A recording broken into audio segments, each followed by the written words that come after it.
give them a lot of credit. They did a good job, did the things they needed to do to win. I think we had some opportunities to win the game, didn't take advantage of them. And they made plays when they needed to make plays to win the game. So, you know, for us, we get a lot of young players out there playing, and they got to learn, you know, critical moments of the game. We got to step up, make plays to win. Question. Get a mic to you. Right here.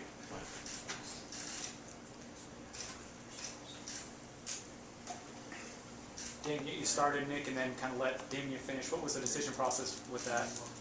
Well, I mean, to start Nick was he graded higher through everything. Went in and we planned. Our plan was two series, and see where we're at. You know, I thought Nick went in, missed a read, but then had 2 drop passes. Damian went in and scored twice, so we just kind of let him keep going at that point. And you know, I think both guys. I mean, when I look at the film, I imagine both guys played decent for the reps they had. How much thought did you put into maybe giving Nick a chance in the second half? Well, we were about to, you know, do that. They ended up, you know, coming out of halftime, we gave that touchdown, immediate touchdown right away.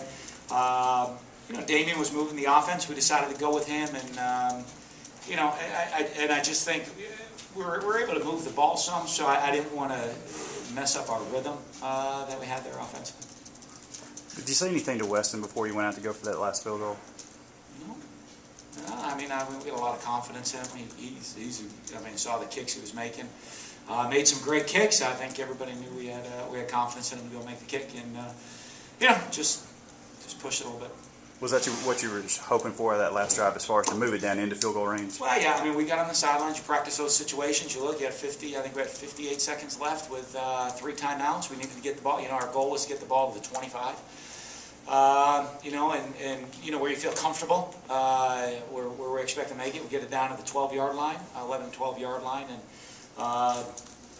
you know, to me, I guess to be a successful 2-minute drive, we would have scored to win. So we didn't finish it off. What kind of adjustments did their defense make during the second half? I didn't see any really. I mean, we didn't execute real well at times. You know. And had some absolute critical errors, you know, and you know, I mean, that's one thing when you got players. You can't make a critical error and expect to win a game, and you know, there's a lot of different times and situations in that game where we're going to see some critical errors were made. Coach, you won a lot of games in your career. I'm sure some of them were more memorable than others. On the other side, where do you put this loss among the 36 you know, today? I don't know. I mean, losing stinks, so I don't like losing. So probably just as bad as all the other 35.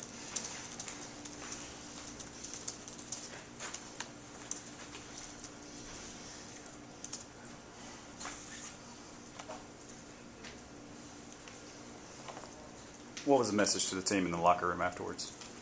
Well, I mean, we got to come out and see how we respond to this as a young football team right there. You know, I mean, we got 2 choices. You come out on Monday for practice, and you can have your head hung down, or you can come out and take pride in your work and be much better at practice this week than we were last week. There's still a lot of young guys learning, and you know what? You see some of those mistakes that were made during practice. You see those mistakes happen during the game, and that's a lot of mental focus on guys, and you know, little things, not just mental mistakes, effort mistakes, all of those things. And you know, I mean, if you don't practice that way, you're not going to play that way. So we got to practice a lot better this week, and you know, try to find a way to win next week. Coach, Damian completed 20 passes for only 143 yards. Talk about the decision not to really throw the ball downfield a whole lot in this game. Oh, we take what they give us. You know, I mean, that's what we always do. So if they're going to play way off, then we're going to go underneath. If they're going to play all way up, we'll go up over the top. So that's more a decision made by the defense than us. What did you learn from the quarterback situation today? Both guys are going to get ready to go play, and you know, be ready to play in the future. I know that both guys worked hard, got reps, and we'll see how they do this week in practice.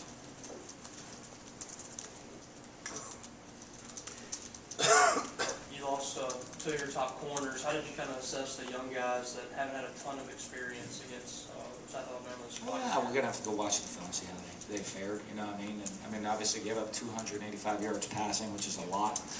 But we want to, I don't, I got to go back and watch and see, how much on the corners or, and safeties and other parts of the field. Their tight end obviously had a bunch of yards, and so we'll look at that and see how they play. Was there any reason that Jamal Peters and Mark Smitherman didn't play in the secondary? No.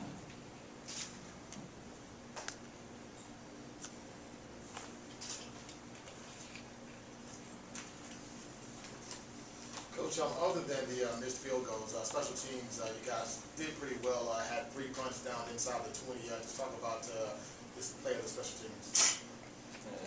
Well, I think overall our special teams are pretty solid throughout the day. The missed field goals end up being the deciding factor, but overall I thought our special teams were pretty solid. One of the things you want to do is make sure we're flipping field position. I thought we did that. I thought we won the special teams field position battle throughout the day today. So, but we'll see. We got to go make some more plays. That's the biggest thing. Dan, in a loss like this, you didn't have Nick James or Malik. How disappointing is it for guys who want to be veterans that you're not able to play because of suspension? Yeah, well, they got to make better decisions. Guys make decisions. It doesn't just affect them; it affects everybody.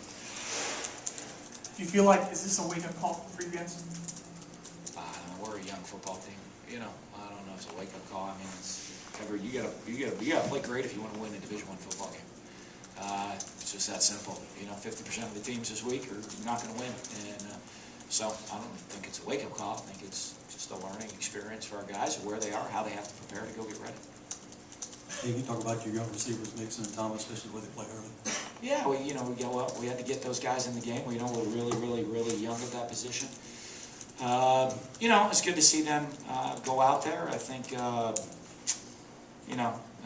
Dedrick Thomas got a touchdown pass. Mixon made a couple nice catches. So Jamal Couch had a catch. So to see those guys, go. That's all 3 of them. That's the first time they've ever stepped on the field. So they get catches early in a game. I think is a real positive for them. Mike Gray. I think Jeffrey Simmons was listed on that suspension list as well. Would he have played if not for the suspension? I don't know. I didn't think about it because I knew he wasn't playing. Would he play next week potentially? We'll see how he does in practice this week. If there's a possibility he does well in practice, then he'll play. That it? Good deal. Well,